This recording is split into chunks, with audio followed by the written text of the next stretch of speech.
In Barbados, any activity in the shade and out of the sun is a good decision. So visiting Harrison's Cave was a no-brainer for me. Located centrally in what they call the heart of Barbados, it has this secluded tropical resort feel to it. You reach this lower level near the cave entrance via the glass elevator. And the view as you descend reveals just how hidden among the trees this place really is. You could live next door and still not know it's here.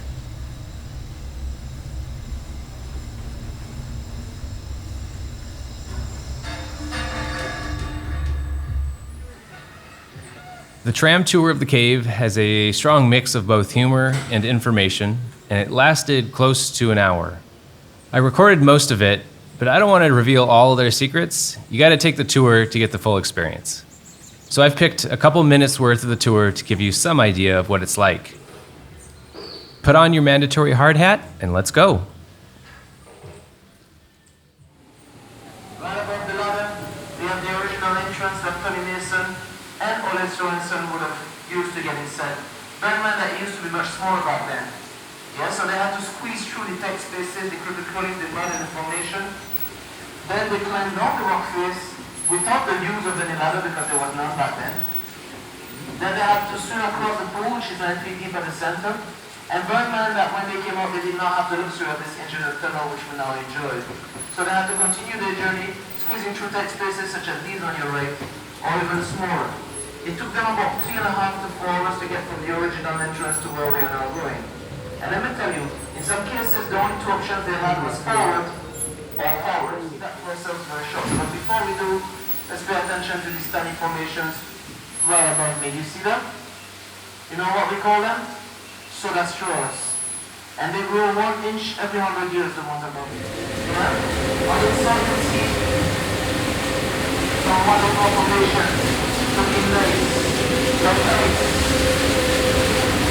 Woo! You cannot touch it although you want to. Right? But this is flow stone. Everybody say it with me, flow stone. Yes, this grows very fast. It was not there 40 years ago when they first started to dig the sides of this tunnel. Right? And it's made of calcium, what's in your bones and your teeth. It's these two.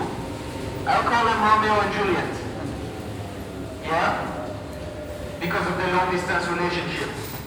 It would take them about 20,000 years to finally merge and become a column. Yeah? They're very patient.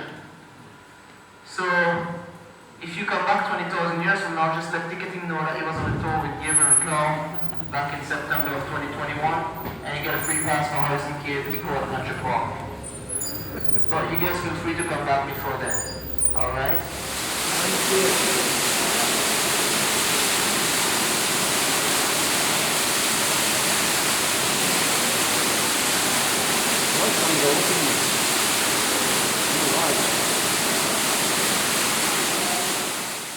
If the caves are 500,000 years of age, right? But Barbados only came out of the sea 60,000 years ago.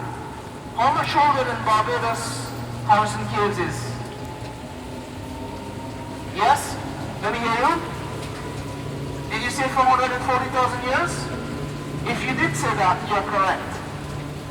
That is how much older than Barbados Harrison Cave is. After the tour, I had about 45 minutes to walk around until my transportation was scheduled to head back to Holetown. It was September when I visited, which is historically the slowest month of the year for tourism in Barbados, so it almost felt like I had the whole place to myself. I have read that during busier times of the year, there can be a significant line waiting for the tram tour.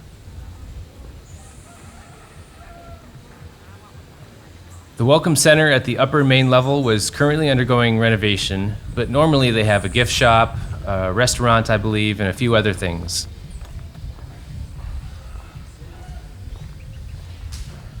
They relocated the gift shop to a small cabana down here, and I bought a bottle of locally made rum-infused barbecue sauce.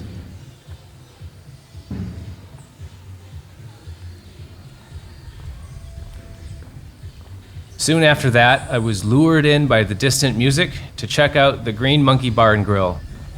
It was nearing lunchtime anyway, so I stopped and ordered the two most Bayesian menu items possible, a fish cutter and a rum punch.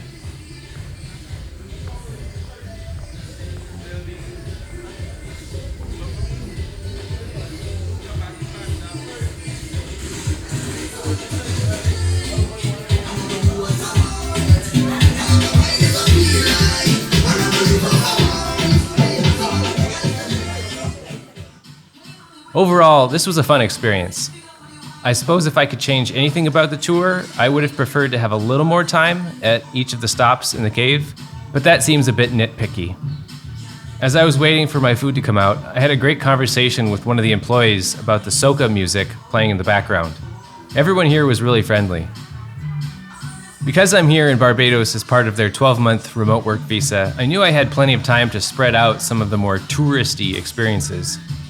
It took me a while to finally cross off Harrison's Cave from my to-do list, but I'm glad that I made it out here to see the place, as the overall presentation was really well done.